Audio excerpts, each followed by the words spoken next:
ये मेहनत का रंगाई जो सरकार ने जिस उद्देश्य से दिया था स्पीकर साहब से कि इस बिल को आप जेपीसी को सुपर्द कर दें और जेपीसी से पूरे देश के स्टेक होल्डर के साथ बात करें। मैं आज कह सकता हूं कि जब हमने साउथ इंडिया का दौरा किया था और हम नॉर्थ इंडिया का दौरा नहीं कर पाए थे, उड़ीसा का, आसाम का, वेस्ट बंगाल का, यूपी बिहार का, तो एक दिन संसदीय कार्य मंत्री ने कहा, तो हमने कहा हम तो अपनी रिपोर्ट तैयार कर चुके हैं। उन्होंने कहा हमारी मंशा कि देश के सभी राज्यों में आप जाएं और सबसे आप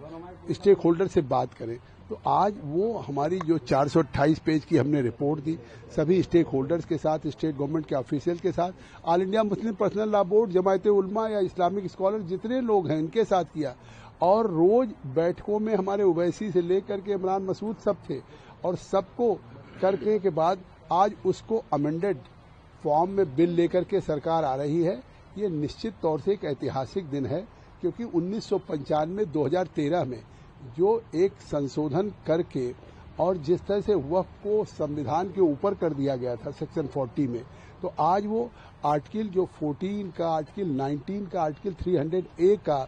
और आर्टिकल 21 का जो उल्लंघन था आज उसको ठीक किया है। और आज इस बिल के पास होने से देश के गरीब,